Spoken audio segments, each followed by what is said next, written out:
ஆனால் அமுதமிழத்தில் அப்படி இருக்க முடியாது. ரொம்ப கண்டிப்பானவர். இன்னும் சொல்ல வேண்டும் சார், என்னை அடித்து இருக்கிறார். இந்த கன்னத்தில் என்னை அடித்து இருக்கிறார். நான் பல முறை அதை எடுத்து சொல்லியிருக்கேன். அந்த அளவுக்கு கண்டிப்பானவர், அடித்து வளர்த்தவர் அமிர்தம் அவர்கள்.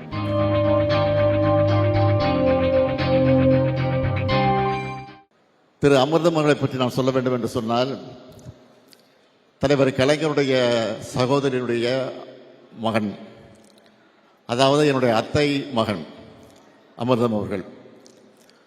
அதேபோல் இன்னொரு சகோதரி, தலைவர் இன்னொருடைய சகோதரியுடைய மகன்கள் தான் முரசொலி மாறன், முரசொலி செல்வம்.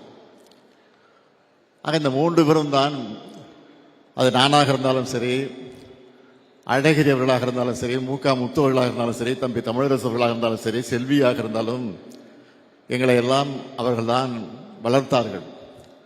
பெற்றவர்கள் தலைவர் கலைஞராக இருந்தாலும் தயாரம்மையாக இருந்தாலும் வளர்த்தவர்கள் இந்த மூன்று பேரும் தான். இந்த மூன்று பேரும் தான் நாங்கள் என்ன படிக்கிறோம், எந்த கல்லூரிக்கு செல்லுகிறோம், எந்த பள்ளிக்கு செல்லுகிறோம், என்ன தொழில் செய்ய வேண்டும் என்றெல்லாம் எங்களுக்கு அறிவுரைகளை ஆலோசனை வழங்கியவர்கள். நான் முரசொலி மாணவர்களை பொறுத்தவரையில் பட்டும் விடாமல் இருப்பார்.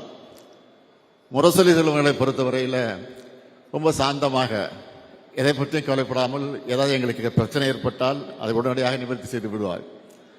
அவ்வளவு சாதகமாக எங்களுக்கெல்லாம் இருப்பார். ஆனால் அமுதமிழத்தில் அப்படி இருக்க முடியாது. ரொம்ப கண்டிப்பானவர்.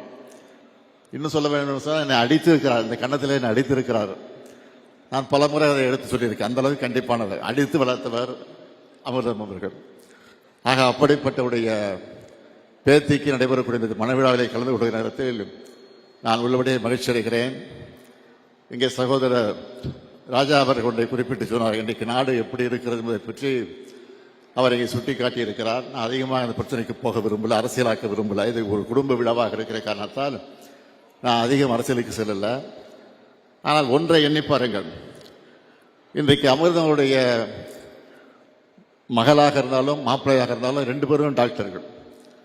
அதே இன்றைக்கு பேத்தி இலக்கியாவுக்கு திருமணம், அவரும் டாக்டர். அவர் மணமகனாக கரம் பிடித்திருக்கக்கூடியவர் கிரிதரா, அவரும் டாக்டர். ஆகவே ஒரு டாக்டர் குடும்பத்தில் நடைபெறக்கூடிய திருமணம் இது. டாக்டர்கள் சேர்ந்து ஒன்றாக இருக்கக்கூடிய குடும்பத்தில் நடைபெறக்கூடிய திருமணமாக இந்த திருமணம் கொண்டு இருக்கிறது. ஆனால் ஒன்றை நீங்கள் எண்ணி பார்க்கணும், இது போன்ற படித்தவர்கள் பட்டதாரிகள் ஏதாவது அகத்தி புத்தாமாக தான் ஒரு குடும்பத்தில் இருப்பார்கள். ஒரு காலத்தில் ஒரு அரை நூற்றாண்டுக்கு முன்னால் பார்த்தால் அத்தி புத்த மாதிரி தான் ஒரு டாக்டரோ ஒரு பட்டதாரியாக இருப்பார்கள். ஆனால் இன்றைக்கு ஊருக்கு ஊர், கிராமத்திற்கு கிராமம், வீட்டுக்கு வீடு பட்டதாரிகள் டாக்டர் இருக்கிறார்கள் சொன்னால் அதற்கு காரணம் திராவிட இயக்கம் என்பது யாரும்